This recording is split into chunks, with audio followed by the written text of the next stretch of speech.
Ever feel like there's more to life than meets the eye? Ever feel there's more to yourself than you give credit for? Like there's a deeper truth, a wellspring of love that connects us all. Welcome to the Human Spirit Podcast. I'm your host, Anthony. This podcast is about exploring the common spark within us all, that place within that holds a deeper sense of truth and love. And hopefully this podcast can become your sanctuary, a place to cultivate that inner flame. Together, we'll listen to a multiplicity of stories and practices from others on this journey. Those who are curious and wish to understand themselves and the world. At its core, this podcast is about adventure and character building so that we can unite as one family in this vast and miraculous universe. Thank you for tuning in. And now, I'll interrupt the podcast with one of our beautiful guests. Welcome to another episode of the Human Spirit Podcast. Today I'm welcomed with the lovely Fabian, who is also ice baby. That's the term. Yes. So he's a breathwork and ice bath instructor, as well as a hypnotherapist. Is that all correct in saying that? Yeah. Cool, man. I would love to obviously dive more into that because I know a lot of the ice bath and breathwork stuff has a lot to do with connecting to human spirit. So I've actually been very excited to interview you and ask you a few more questions on that. But before we dive into, I guess, the method of ice bath and breathing and hypnotherapy, I'd love for you to share a bit more about yourself. Yeah, cool. So thank you for having me on this podcast. And like you said, I'm Fabian Wesselink. I'm 45 years young and I'm from Holland. And I'm a hypno-breathwork instructor. That's something that I came up with myself. It's like a combination of hypnosis and breathwork. And I run Ice Baby for breathwork in combination with ice baths because pretty much it's all about the breath. And I'm a hypnotherapist, NLP coach, and just love working with the human spirit. And everyone has a story. My story started with pain. Pain is a great catalyst for change, and then we need to sometimes we need to feel the shake and feel the disturbance, the pain for us to get moving. And this is how I actually got into this, because sometimes we have a calling and we have a bigger purpose, but we are too confused or we are too hypnotized to actually get on that purpose. And then the universe or God or higher entity or spirit, whatever you believe in, will help us. Yeah, I like the word called and hypnotized.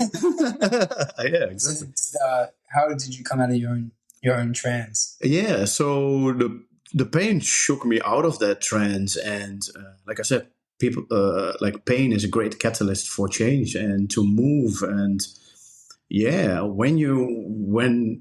for instance, this all happened with me with my ex-partner, and I always call her the soulmate of the older version of me, the unevolved version of me. And we were 19 years together. She was the mother of my child, and this becomes your identity. And if you lose that, if that breaks, if you lose your identity, your world collapses. And then literally you have the ability to build it up from the ground up. And this is where I got into this kind of work. And then along the way, becoming sober, that's another big thing, to get out of this trance, to become sober and see the world for what it truly is, and the magic that's all around us, and things like gratitude. And that's what it's about. And when you get to that point, then miracles start happening every day. Now I'm sitting here with you. That's not a miracle. Good to see you. Can you tell us a bit more about, I guess, the old Fabian and what he was like? And the old Fabian was lost, and I always had a sense of meaning and purpose, and I always had a feeling that I was about to do something big. But at the same time, I lost myself in my addictions and my pain and my struggles. And almost like all of us, or most of us, is just finding yourself in a rut.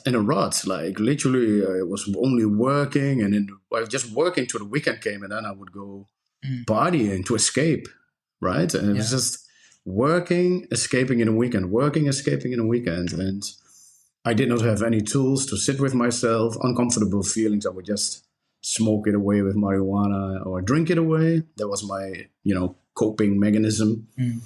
And that was my life. But always this deep urge to do something meaningful, always searching for more. And I tried I literally did every job you can imagine. I was never satisfied. If I could do it at some point, I was challenged. It was hard. And then as soon as I thought, oh, now I can do it, I wanted something new. Always something new, always looking for the next thing.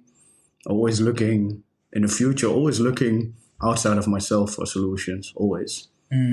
Where that's probably the biggest thing where people are hypnotized in that kind of trance, where you always look outside of yourself, you know, always looking for a place that you either want to be, or you think about the past, living in these old stories, which are not even true most of the time. It's just bullshit. Yeah.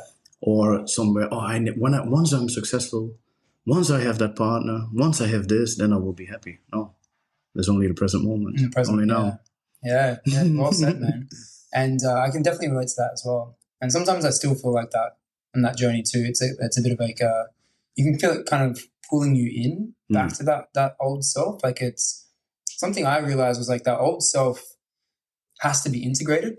I remember after coming out of that version of old Anthony, I kind of like completely like shut off from all my old traits. So I kind of became like hyper focused in work or hyper disciplined with stuff. I wouldn't touch anything. And then I was kind of like, but that still caused a bit of pain too, because I guess it was maybe frustration and anger pushing the change, as opposed to, I guess, the love for the completeness and wholeness of the self. It was like more like ashamed of those parts of myself, you know, and that kind of eventually transmuted too. So I definitely relate to that. And I think like a lot of breathwork practices, meditation, ice bath stuff has helped find that space that you can sit in. And actually, it's funny when people talk about meditation, I'm like, I still think in meditation, but I don't think that I'm thinking.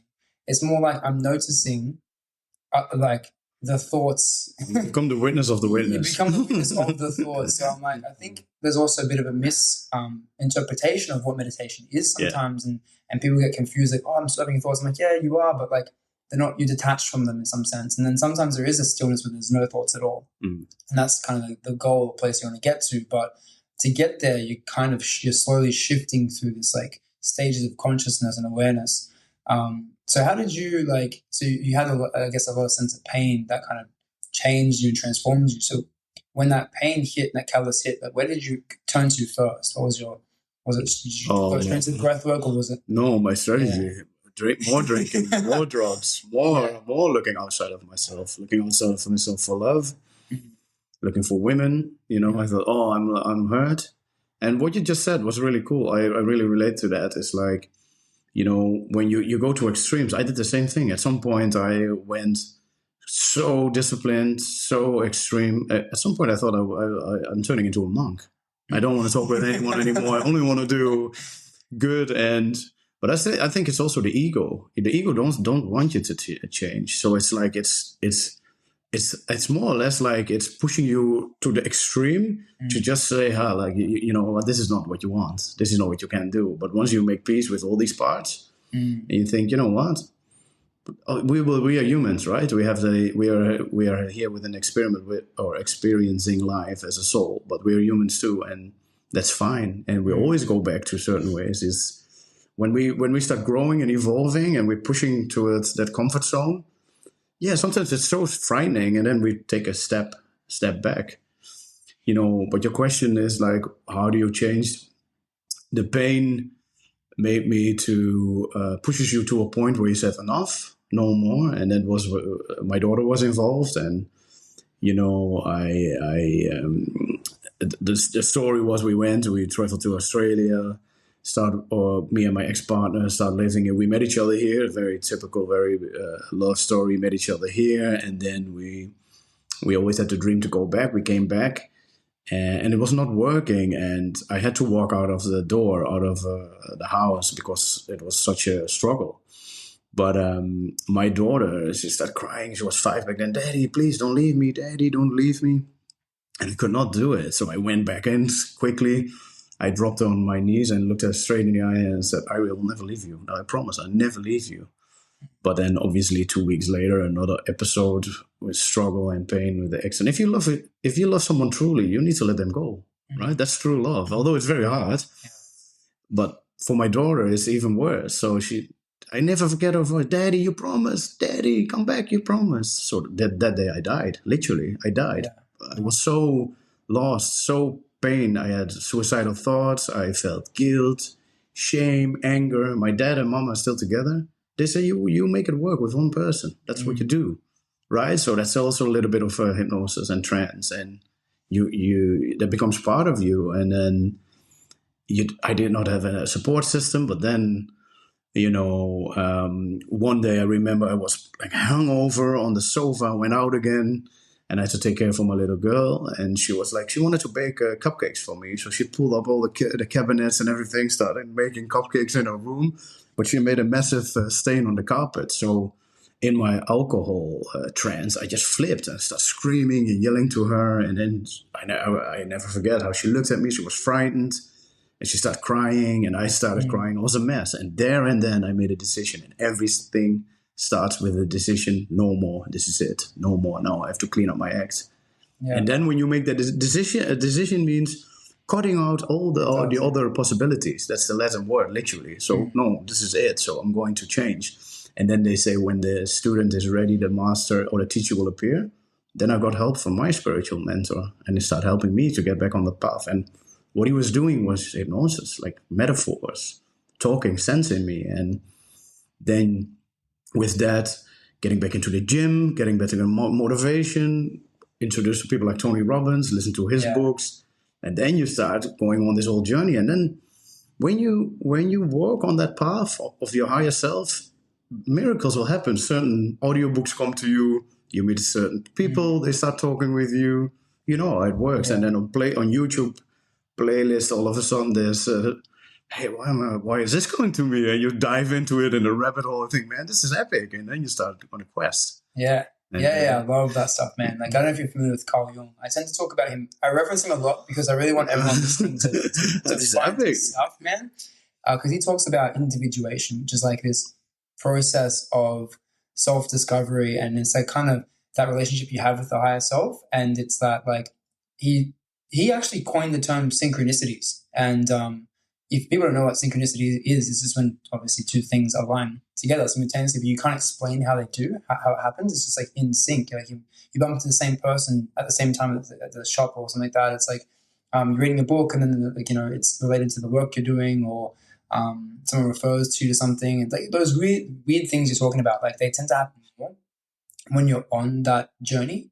And so they're kind of like signs that you're on the right path. And I think they're good things to hold on to, because I guess in my time, there's been so many times I've like wanted to fall back, or I've wanted to give up on certain things, but then I'll get a synchronicity. And so it's like keeping that open mind, like, okay, this is a sign from my higher self to keep following this thread. And I guess I'm bringing this up because I want to know, did you have certain threads or this certain like desire or this higher self speaking to you at that point when you wanted to like let go? Because I had that same thing, like, and I guess that's what this podcast is about, is that human spirit. And I guess we're trying to articulate what that is. And like, I'm very curious about what that is. Like, what is that thing within someone that knocks on your door and calls you elsewhere? And if you answer it, you have this covenant with it, this relationship with it. You know, you could call it God or higher self, but what is it exactly? And how did you follow that? So when I was in that time of building myself up again, going to the gym and motivation, I took a lot of time to I pulled myself back and go within more and more. And, and then at some day I saw hypnosis. Someone was posting something on Facebook. I would never guess, man, if someone would say that 2 years ago, I would say you have to be locked up. Like, I will never be a hypnotherapist or breathwork. No, man, this is bullshit. But then, I saw that, and why would it show up? And then you sign up, and I became a hypnotherapist. Was there a feeling though, like, because there's so many things can show up, right? Like tightrope walking could show up, or journaling could show up, or like so many things can show up. Like, how did you know that hypnotherapy? Like, was it a feeling? Like, yeah, well, it's more, it's just more a feeling when something, and also like you said, something. Sometimes we hear things differently through three different persons also, or people. That means that you have to address it. Yes. Right? If someone says it just once, okay. But if it keeps coming, then it comes from within. It comes from your intuition, which means the school within yourself. If you don't listen to the school within yourself, when I was not doing it, I always went into trouble, always. But as soon as you start listening and you start doing it, and the thing is, when the mind is so busy, so racing, so it's not clear. You can't hear your soul. You can't hear God. Yeah. You know, when your mind is so cluttered with information, and we literally, everything is here to distract us. Everything, you know, television, you know, everywhere where you walk around, and everything is here to distract us. So I also did my Vipassana meditation, and we took 3 days to observe the breath, how the breath enters the nostrils. And I'm a freaking breathwork instructor. So what the F am I doing here, you know? But 3 days to just get your mind quiet enough to even get ready for the meditation, because your mind is like all over the place. And the message from our soul cannot come through if your mind is racing. And this is why the breath is important. We need to connect to the breath. When you start working with your breath, you become an alchemist. You make your mind quiet. And when your mind is quiet, intuition, miracles start happening. And we need to get rid of programming. And that's it. There's so much memories, even from past lives, are completely going as a loop through our minds. You know, we have like 60,000 thoughts or so per day. 85% are negative, and like 85% are the same as yesterday. So it's like a clip goes on and on and on and on. No wonder why we feel miserable if we listen to that shit, right?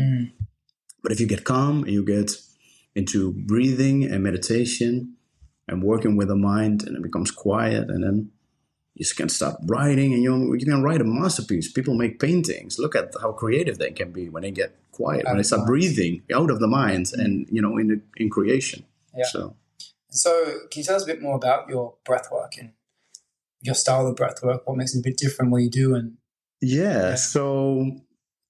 So the reason why I got into breathwork is after my qualification in hypnosis and doing all the work and NLP and multiple breakthroughs, I was like, I'm ready. I'm here to heal the world. Who's ready for me?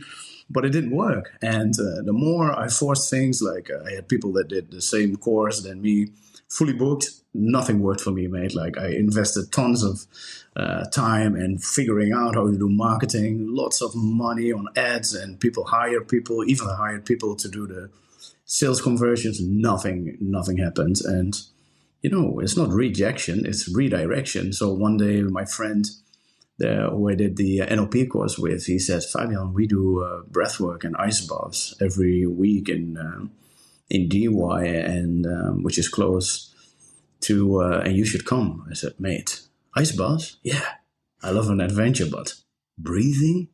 Mate, I'm good, man. I know how to breathe. I'm doing it my entire life. That's just bullshit. No, he said, no, believe me, this is something else. And so this beautiful woman stands there. She's a breathwork instructor, and she said she struggled with food disorder, and how breathwork changed her life. And I remember, I was like, wow, breathwork changed her life? That's just utter bullshit. But I pretend if I'm interested in, and we start doing few rounds of breathwork. Man, for the first time, my mind became quiet. My mind is racing all the time. People talk about meditation. I could not do it because I was just having expectations and sitting down and could not do it. I was already thinking about tomorrow, food, whatever, what I need to do, always in my mind racing. And for the first time, I'm quiet, man. Like, wow, this is amazing. Then I got home, obsessed, you know, look online, where do I find it? How do I become an instructor or learn more?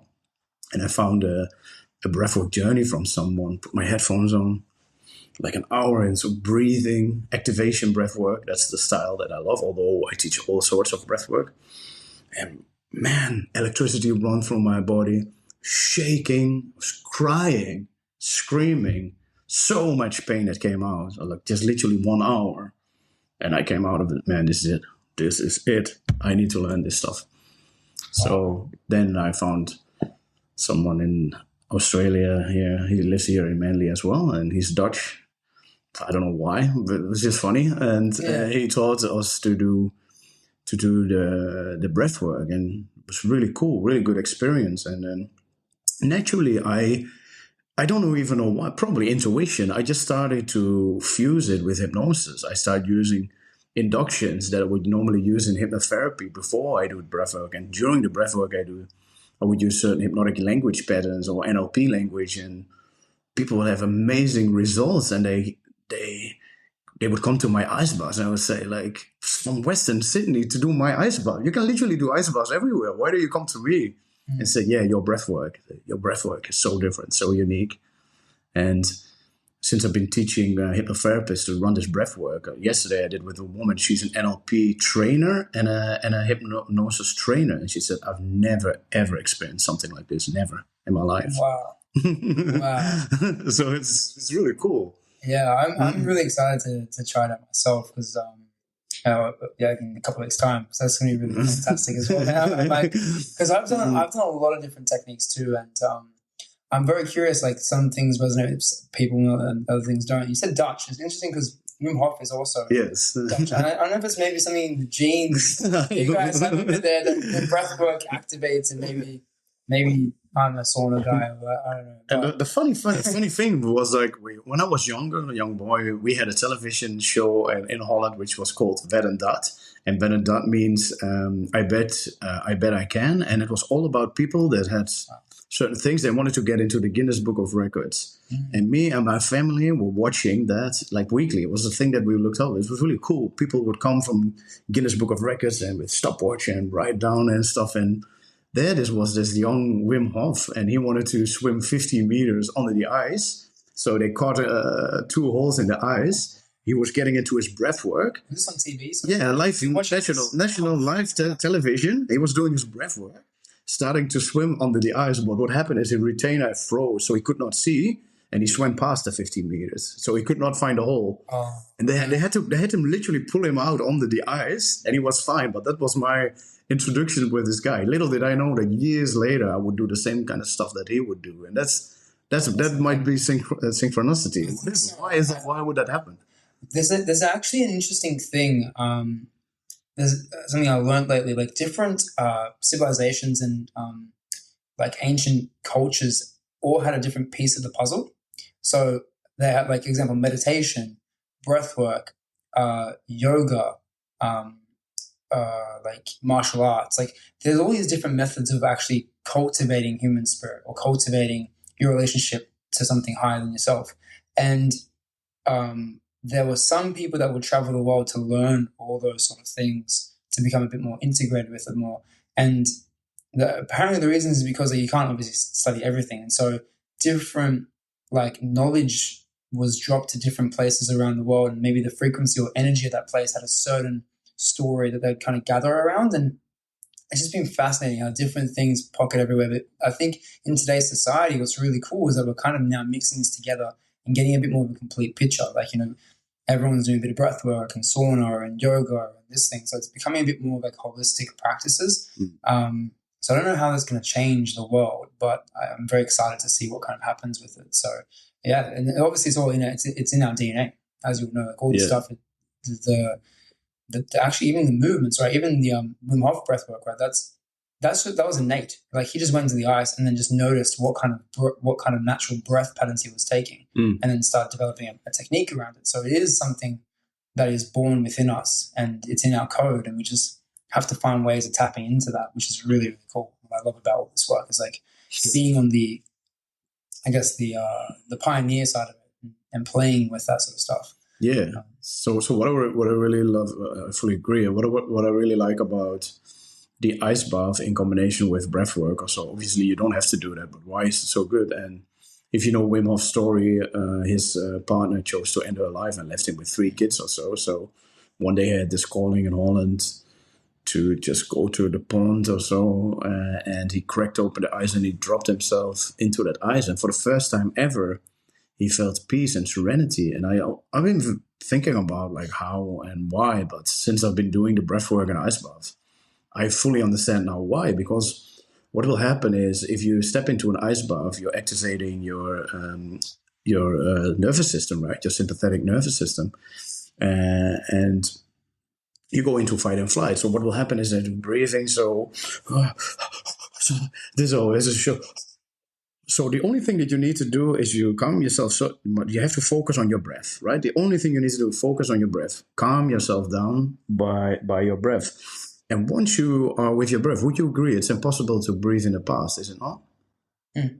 It's also impossible to breathe in the future, no? Yeah. So when you are with your breath, you're totally in the present moment. So he was not thinking about, what happened with his partner. He was not thinking about the future. How am I going to do this with the kids? So totally in the present moment.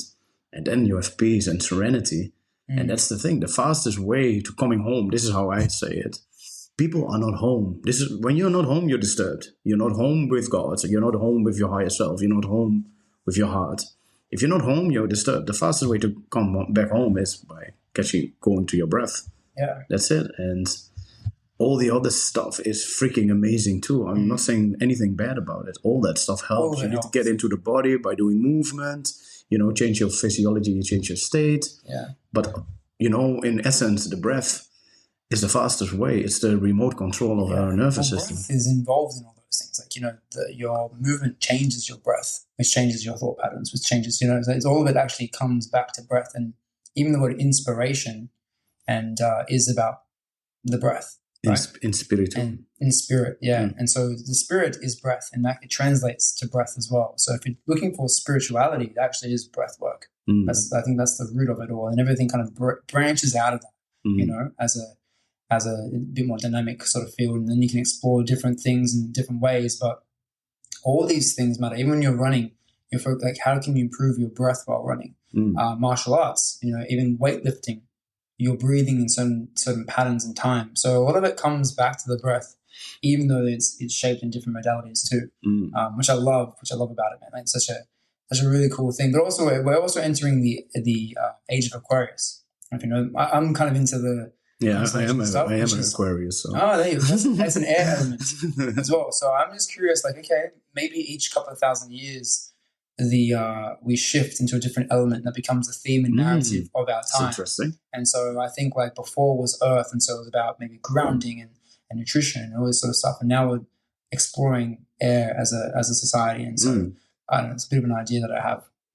It's also thinking the collective consciousness. Exactly. We are waking up now together, and we still have a long way to go. But people finding out that the old way of treating symptoms is not sustainable. So normally, if you feel miserable and you would go to the doctor, he can help you, but he will put you on chemicals for the rest of your life to numb away your emotions even more. But emotion is energy in motion. If the energy is not in motion anymore, then you start disease might manifest, uncomfortable feelings. And what we do with the style of breath work, and there's so many techniques and so many different things, but one of the things that I really like about the activation breath work, and when we do the trauma release kind of breath work, is we start working with an energy, and you feel it as electricity, like literally you feel that for your body. And that's, then the emotions start coming up, and then people have these crying or screaming. I've seen people like talking in ancient languages, like really weird languages, burping, like, whoa, this kind of just everything comes out. And then we utilize that stuff in hypnosis, just burp it all out. But it's awesome when something can happen just by breathing. And if we would do a session with 100 different people, we all do the same technique, but everyone has a complete different journey. Everyone has a complete different story when they come out of it. So they're tapping into a quantum field or so, where we're still all connected, but everyone goes on their own journey in the subconscious mind, which is epic. Yeah, I love this sort of stuff. And obviously Joe Dispenza is another kind of person who's at the forefront of this sort of stuff. But is there more you can tell us about, I guess, your style of breath work or information about breath work that you might want to share with the audience so they can have a bit of a clearer understanding of what you do? Yes. So breath work, in essence, there's two parts of breath work. So breath work, in essence, if you look at it, breath work is just an umbrella term, but two main components of breath work is actually breath awareness and conscious breathing. So breathing is an unconscious act. So it's like blinking your eyes. You don't know when you do that. That's your unconscious mind is that regulates and that does all that stuff for you. So we take around 22,000 breaths per day. So it's estimated that 90% of the people are dysfunctional breathers. So they breathe themselves literally in fight and flight mode. Obviously, our lifestyle doesn't help either. Most people, they wake up in the morning. The first thing that they do, maybe they're mouth breathers, so they're already not getting great sleep. And then first thing they do, they open up the phone, fight, flight, right? And then look at other people's life and how miserable theirs is in the comparison frame, which, like, oh, look at what they have on all this fake social media. And then, oh, I'm tired, I need a coffee. Boom, fight, flight. It's a stimulant. It goes straight into the brain. And then, it's time to get to work. Sydney traffic, people are activated, fight, flight, fight, flight. Get to the office, managers starting talking, emails, fight, flight, fight, flight. Hopefully they get home into a peaceful environment, but maybe have a few kids or problems with the partner. And this is literally, for some people, this is daily. So, and then on top of that, when they're breathing themselves into fight and flight, it's no wonder why people are so miserable. So they need to come home. And when you become aware, so you look at your breath, like, how is my body breathing me? So am I a mouth breather? Am I breathing through my nose? The fastest way to get into fight and flight is by breathing through the mouth. So that's the breath awareness part. And you can change your life by just becoming aware of your breath. Some people say, oh, I can't meditate. Forget about meditation, because you already have a presupposed idea of what it is, like hypnosis. Forget about it. Just close your eyes and observe your breath. Just observe your breath. See how your breath enters your nostrils, how it runs through your body, how it soothes you. People become calm. Okay, that's one part of it. And then obviously the conscious breathing, where you take charge and you start breathing. So there's many, many different techniques, pranayama, the yoga style of breathing, the ancient wisdom. Everything was there, but everything is hidden away because Big Pharma doesn't want us to understand breath work. And imagine that you can see on television now, a newsflash. You don't have to go to a pharmacy anymore, because there's a lot of symptoms that you can actually heal through your breath or through your mind like hypnosis or whatever. So I'm not saying that if I been hit by a bus and my organs all over the place, hey, bring me to a hypnotherapist or to a breathwork instructor. No, I need to go to the hospital too, right? Yeah. But there's other things we can do. So when you start changing, when we live, most of the people live below the line because they take too many breaths per minute. They're overbreathers, there's mouth breathers. So we need to change that. And in order to change that, we go back to the breath. We start training ourselves to get above the line, or on the line and above the line. When we start doing that, we have more vitality. We become calmer. When we become calmer, our thoughts starting to clean up. And that's the biggest thing. I was a very negative person in the past, always thinking problems, and thinking in fear. Breathwork changed my life. I'm not fearful anymore. We talked about it on the way about coaching. To become an entrepreneur and to work for yourself is freaking challenging, and there's a lot of fear involved. Not getting the security of getting paid. You see your spendings. Oh man, hopefully I get a client. Or what? I need some money coming back in, right? And in the past, I could not be ready for that. I would be too fearful and could go back. And once you break that, once you start breathing yourself home, you become calm, and you listen to your soul, you listen to your intuition, the school within yourself, and then everything becomes better. Life becomes better. You learn how to respond instead of react. And by doing the breath work, when you do breathwork journeys, like hypno-breathwork journeys, it's all about releasing trauma. We are like walking around pressure cookers, so much trauma, so much pain. And no one taught us how to regulate our emotions. So what we do, we drink it away, we smoke it away, we work it away, we go to the gym, or we fuck it away. That's how we cope with it. But when we start breathing and we start working with the alchemy of the energy, of the emotions, and everything will come out. And if you take a before and after shot of these people, they look different. The face looks different. The eyes become wider. It's just a metamorphosis in just one session of just doing something which is free available for everyone. That's amazing, right? It's a gift from God. Well, I think alchemy is like alchemy is like a chemistry, a chemist, and I think is in relation to the self. So it's about the chemistry within yourself. Within yourself, you are the chemist. Yes. The other thing I learned recently was like something like hospital visits. Like the top reasons, like one is stress. The other one I think was like stress is tied to cardiovascular disease. There was one more which is number 2. I forget the name of it, and then number 3. The most is actually because of symptoms from medication. Well, Is the third highest reason that people go to hospital is because of like the symptoms from the medication they're taking. It's actually incredible, like how high it is, and that this isn't even broadcasted.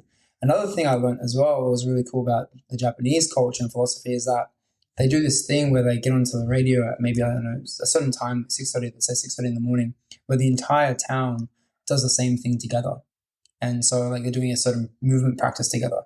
And I could imagine like, you come home, maybe 7 o'clock, there's this worldwide meditation and everyone's just doing it together. Like, and that the frequency, because there's also studies behind group meditation and group breath work and where how the frequency changes and it makes it more powerful as well. So 100%. Have you heard that once? I don't know which one.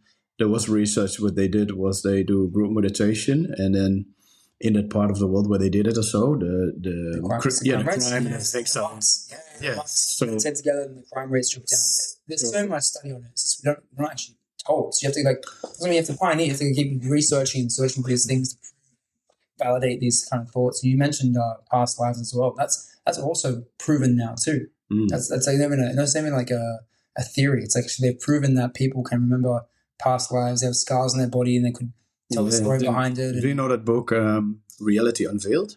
No. That's about that. So actually, it's also based on research, and with children or so, there were children that would say, "I'm from Morocco. I'm from that and that family. I'm from that and that street. From those names." So they would research that, and they would go to the place. And one time, a child said, for instance, "I know how I end my life in the past. I took a gun and I shot myself." And what they did was they looked at their hair. And they shaved the hair, and literally where normally the bullet, how the angle, what he was saying, where the bullet would come out, there was a mark. Yeah, it's incredible, isn't it? There's so many things like that, man. Like I'm just coming to realize all these things and like how powerful this is. And I think having a concept of past lives and reincarnation changes everything. Yeah, because when people go to AA, this is why they focus so much on a higher force beyond you. If you don't believe in that stuff, like when you're in darkness and you don't believe that there might be light, it's better to quit then, right? It's better to give up. So, but most people are just, or not most people, there are a lot of people they are still in hypnosis, and they whatever we just say here, these people are just morons. They are crazy, like you and me, if we talk about this stuff. That's it. And there's no way. Our responsibility is to wake up. We need to wake up, and we need to become role models, and we start working on a collective consciousness. And that stuff goes fast. I also read in a book once that, for instance, 10,000, let's say, I don't know the numbers, but 10,000 people, positive people, can counterfeit like 5 negative people or so, of 10 or so. And then 100,000 positive people, 1,000. And then if there would be one Jesus Christ or Buddha or whatever on the planet, it would counterfeit all the negativity on all the people on the planet. So that means that if we work on ourselves, we do our healing, we take our responsibility, we start working on ourselves, we counterfeit the negative people, and they see it and they think, hey man, this person is really cool or really nice, and that gives them hope. And that's the only thing that we can do. We can only work with the willing, and for the people that are not there yet, because at some point it will all come out, then they ask, hey, how did you know, Anthony? How did you know? But the better question is to ask, why is it that you did not know? Right? Because it comes from within. So we all have the truth within us. But if you don't listen to it. That's exactly the intuition. There's a couple of things that I want to get more into, I guess, waking up. So I guess cultivating a bit more of understanding around hypnotherapy. But to add on to that point, because I learned something really interesting that I wanted to share, was I've been reading this book about biogeometry, and it's essentially about the study of shapes and patterns, and the qualitative part of science. So quantitative science is like the numbers of science, the logistics. But then qualitative is like measuring how something feels. Like, the color blue has a certain feeling to it. When you walk into a room with a bunch of people, that has a certain feel to it. So you can't quantify that right now. Like, well, how do you measure this? How do you prove this? But there are tools used in ancient Egypt that they use to measure qualitative things. And what they found now in this recent study is that there's something called BG3, which is like this vibration, and it's the vibration of gold. That's why gold is a symbol of enlightenment too, because the same measurement that you get from someone who's enlightened and spiritually developed resonates to the same frequency of gold. What they found was the pyramids in Egypt, the way they're structured has a vibrational frequency matching of gold, and so it became all these places actually not just the Great Pyramids, but also Stonehenge, Easter Island, the Pantheon, like all these places are actually designed in a way through the geometrical structure to resonate with the spirituality of gold. And the reason you want to achieve the vibration of gold frequency, or it's also called green light, that's why it's called BG, is because if you can resonate at the frequency of gold, that means at the center point of something, like, you have a nucleus at the very center, that single point.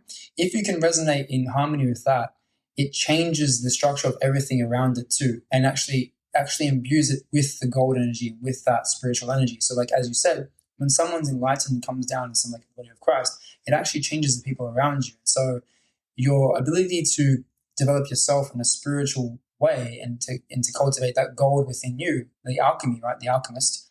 And that's what alchemy is. Pure alchemy is to change and find gold within yourself. You actually affect others in that way, and it resonates, and it starts to create this like ripple effect.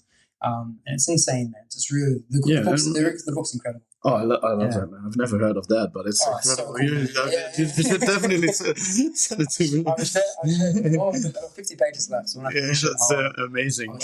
But it's also, it's our only task, and we are actually winning. Like, people think it's a very dark time. It's not. Like, we're like, people are massively waking up now, and that's because of the things that are happening around us, and also COVID was a godsend. It helped us, to go within, maybe even forced us to go within. So we're actually winning. Although when you look around you, if you measure your life based on tell life vision, then we're not winning. So this is all spreading fear. It is hypnosis. So actually, when you understand what hypnosis is and you look at television, it is hypnosis. It's everything that they're doing there is trying to confuse your mind, pollute your mind with fear. I like that, by the way. Tell live vision. Tell live vision. So that's what they're using. So it's just hypnosis is focused on a singular point. So you start, dropping your senses, go down. You're just focusing on one singular point, and then they start their programming, television programming. The words that says it, and the news is always about fear, and we have to be worried about everything, the climate change, and the next thing will be the extraterrestrials, and they will tell us that they are want to be in war with us and stuff. That's just bullshit. They were always here, and they will always will be, but they don't have harm. But they do everything to use and to make the collective scared. Because what will happen if you are confused? A confused mind doesn't do anything. It just freezes. And that's a great place. If you want power, you want people that are scared, because then you can say, hey, like you said before, the pharma or people come up with problems and sell the solutions of the problems they come up with. Yeah. Right? If you do that, you're always winning. You always make money, right? So you sell medicines. Or you say, okay, you need to take this medicine, and then they get sick from that medicine, so they need other stuff. Yeah. Russell Brand talks about this as well, man. Like, the way the system's set up is like, if we have people benefiting from health crisis in the world, and then they're the solution to that, and the farmer makes money off that, they're actually banking and betting on more health crises, and becomes this like really sadistic sort of human, because it's all human nature too. Like, to say that we're separate from them is very I don't know, that I think we are somewhat the same. Yeah, for sure. And that can happen within us, but it's kind of like expanded on this like greater version. But yeah, man, I'm really curious about your hypnotherapy too, combined with the breath work. And so you mentioned a few things now, but how do you... Yeah, so hypnotherapy, why is it so powerful? Because we are doing, and this is science, this is not woo, we are running our entire life based on between 5 to 1% consciousness. So everything we do 24/7, between 95 to 99% of the time is unconscious. So like I said to you before, you don't know when you blink your eyes.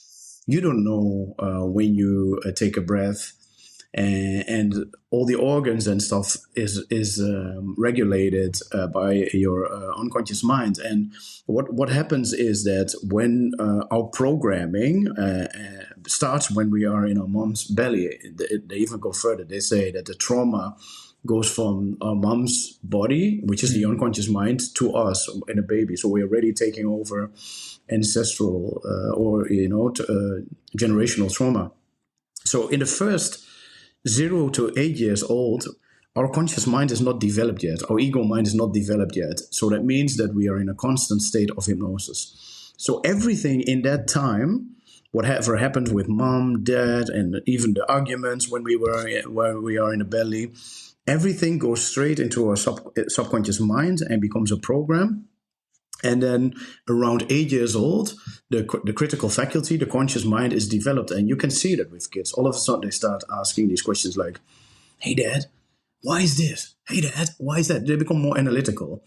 But in order to learn something, a program is, we have to do it for, let's say, 21 days or so. We have to do it, like, let's say, from now on. If you take every 21 days, or so every time you drink a coffee, you will eat something sweet, and you make it a program.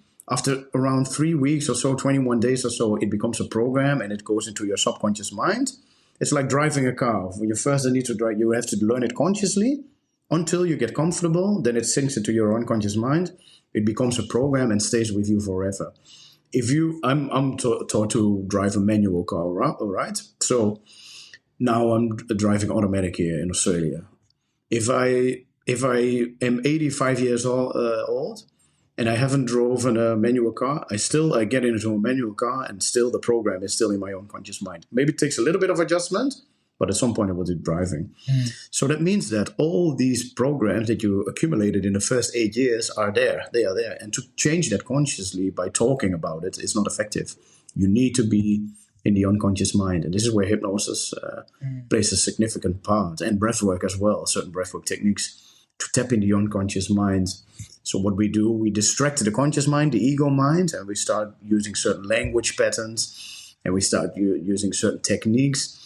So the conscious mind will go offline, and then we start talking or, replacing it with more. Because I think that's programs. A great idea, man, to incorporate that with the breath work, because you're already entering the unconscious mind, and then to tap into the hypnotherapy, having prompts and stuff like that. Obviously, there's a lot of trust on your behalf. Like, what's Fabian like incepting me with? So like the full. Yeah, but everything starts with trust. That's the most important base on any therapy or coaching is rapport and trust.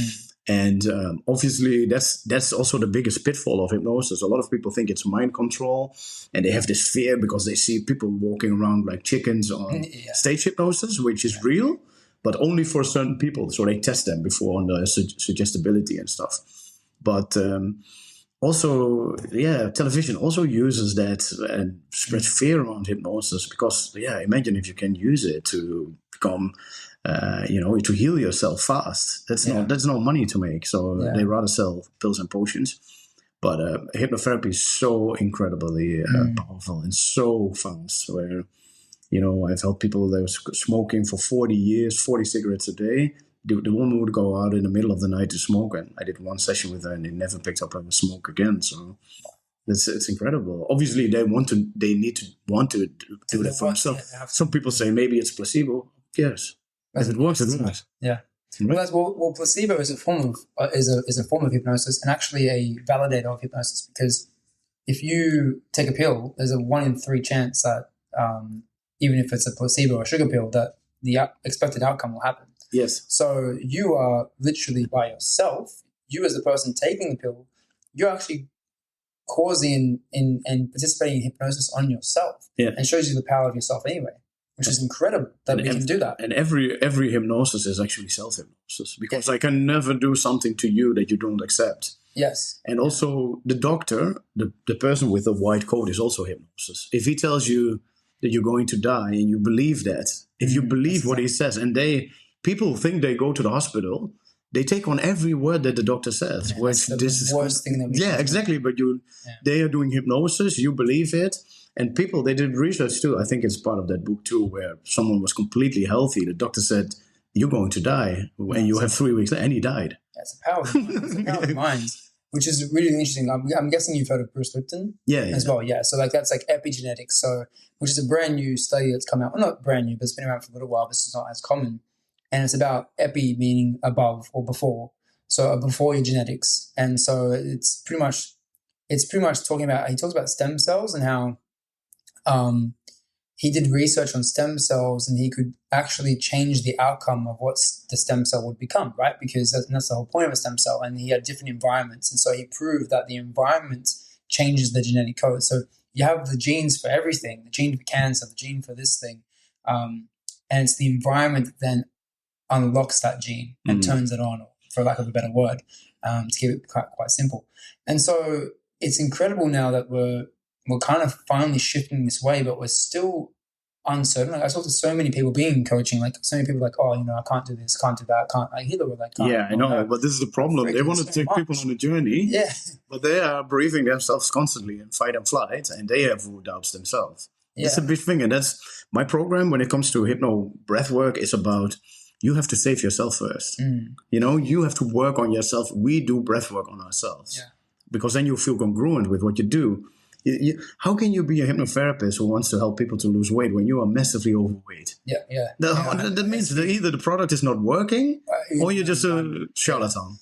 And the other thing with that too is like, everything's like in quantum physics and even in the world, right? It's probability. Everything comes down to probability. Like, it doesn't mean if I believe that I can heal myself of a certain illness that it's going to actually work. But in saying that, if I believe that there's 0% chance, then the outcome is you have 100% certainty of that outcome. You have 0 chance of healing it. So the only option for me anyway is always to believe that you can overcome it, even if you can't overcome it.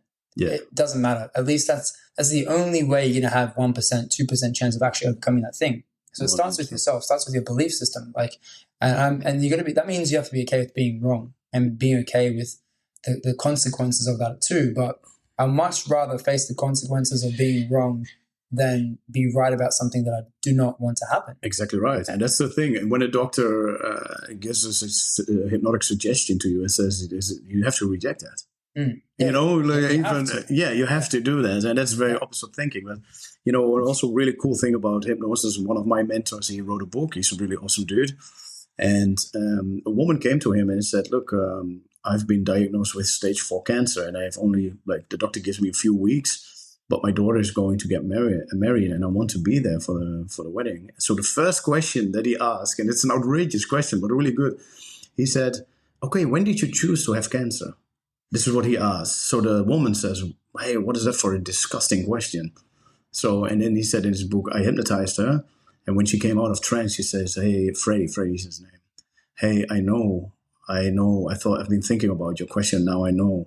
So she said, I loved a man once before so deeply that I promised him on his dying bed I would never love another man. But she found a relationship after, so she was carrying the guilt. And in trance, she saw that the guilt was causing her the cancer. Wow. And in the book, he said a few months later, he was driving and he saw her. She was still around. He doesn't know for how long or whatever. But like you said, probably we have all of it and we can choose to activate based on the choices, based on our environment. Who am I hanging out with? I'd rather talk with you. You're a positive person. I can also sit with someone who's always complaining, right? Yeah. We all know those people. You have to avoid these people. Right? They drag you down. Yeah, everything's energy, man. And everything is a choice as well. Making a decision, cutting out all this, I'm going to do this. And we don't always have to. The more we listen to other people, and my dad already said this to me, you should stop listening to others. You have the knowledge within. Just listen to yourself. Right? That is honestly, man, that's one of the best things and advices to give people, because that's something that took me a little while to understand. Same. And that actually caused a lot of frustration within me. And because I kept giving away my own pursuits in life. And then because you're giving away your own answers and your own intuition to other people, not that they're wrong, it's just like, if they are wrong and the outcome happened where you were right about something, it's like you build resentment towards it. And it's annoying. So it's like, you might as well just be wrong. Yeah, but you're punishing yourself more. Yeah, you punish that. Just go with your heart, follow that spirit within you, and you can overcome things too. And I guess what you're talking about is that part of yourself that like can keep regenerating and overcome things like cancer. Like even in Joe Dispenza's work, he had someone come in and regrow their thyroid, like literally regrow their thyroid. Yeah, that's incredible. That is. So, like, that's insane. But she had to believe in it. Exactly. He or she had to believe it. And that's the biggest problem. People don't believe anymore. Yeah. If it's not right, and COVID's shown that too, it can be right in their face, but they still don't believe it. Yeah. Right? And that's the thing. How much, and the belief is it, that's the power. When you start reading books with, Joseph Dispenza and Wayne Dyer and these kind of people, it's always in the believing and the thoughts that you have. Your thoughts is an energy, but it can create matter. Albert Einstein said it. Everything happens. Everything is created twice. First in the mind and then in reality. How can someone make a painting? They see it in their mind and then they put it on freaking paper. Yeah, that's thoughts literally becoming matter, right? Yeah, interesting with that. Like to believe something, I thought about it is like to be living, to live it. Like like it's one thing to think it. Like I can intellectualize things and think it, but you need to actually be that thing. Yes. And that takes a lot of work. Like like I can say I can overcome something. Like I still have like a gut issue at the moment that I'm trying to overcome. And maybe it's something deeper, like emotional, or it's a trauma or something like that I still haven't. So I still know I don't completely believe it. I still say I'm this thing, I relate to that thing, or maybe I'm ashamed of admitting some sort of. But it's really hard, right? It's hard. The illusion is real. Yeah, it is. It's very hard to kind of overcome that thing, but I still believe that at some point in time I can overcome it. And then if I keep believing in that, then hopefully the world will give me something. Like the other day, man, my sister messaged me saying, "Hey, is that thing you're talking about Candida?" And I was like, "Yeah, there's Candida." My dad was watching about it. He was like trying to understand it as well. After X amount of years, I've been talking about it for a long time in my family. Because I went to the doctors, they said it was map tongue. And I was like, so I was something I was quite resentful about, because as a kid, like I don't know. And so then you become resentful as an adult, being like, why didn't my parents take care of me? Like, or look more curious about it, like all those sort of stories you tell yourself. And so it was quite beautiful to have him now looking into this and inquiring about it. So she sent me a message about Candida. Literally this morning I wake up, my friend sends me a podcast saying, "Hey, here's a podcast on Candida," just randomly. And I was like, wow, okay, so there's the synchronicity, right? And so like, it doesn't mean I'm necessarily going to heal it myself and think out of it, but maybe something, a tool or some resource will come into your life and you pull on that thread and that'll take you into your healing process. It's like energy, right? Everything is energy. Hypnosis. Yeah, exactly. Everything is energy. And, do you know Neville Goddard? Yes. Yeah. So he always says you have to think from the end and you have to feel. And that's the thing. Hypnosis, how we actually use hypnosis for the people that have great results. What we do, we guide them into their unconscious mind. And then we create a picture of a feeling that they want. So we always ask them, what do you want? And if I start working with a client, I don't want to be fat anymore, or I don't want this anymore. They always tell you what they don't want. So they focus the energy on what they don't want. Yeah. This is no, you have to flip it around. What do you want? But it's really hard, when you're freaking broke. Yeah. I've been there too. When you cannot fill your own car with gasoline, to think super positive, I'm going to be a millionaire, right? The contrast is too big. Yeah, but how do you do that? Start small. Start at the beginning. Be great. Gratitude is the secret. Be happy for what you have in the moment and be grateful. That some people, part of the coaching, I would say, you write down 3 things that you're grateful for every day. I don't know. I don't know if I have something grateful. I said, really? Can you walk? Do you still have legs? Can you talk? Do you have your sight? You have so much. Do you have a family? Do you have a daughter or a son? You have everything, And when we start working on that, your energy start changing, and then the universe. We are like transponders, right? Or we're broadcasting. Yeah. So if we raise up our energy and frequency, we feel great. We feel, smile. So people love people that smile. So you get more opportunities. If you go into a job interview, you're sitting there. But if you smile and you're happy, let's do this. Then people love that. So you create more energy, more movement, and momentum, and then everything starts happening. So that's it. And you have to believe in yourself. That's it, man. I love it. So maybe did you want to tell us a bit more about your upcoming work? So you have some workshops upcoming, where people can find your work too, and yes, tell us a bit more about. Yeah. So for people that are interested in hypno-breathwork, and if they are a coach or a healer, they can find me on Facebook. So Fabian Wesselink. And for Ice Baby, I run hypno-breathwork sessions in combination with ice baths. So people can find me on icebaby.com.au. That's for people that want to do a corporate session or team building sessions, or even I've done hands and box parties and events. Yeah, cool stuff. Yeah. So I'm going to do some cool stuff with you guys.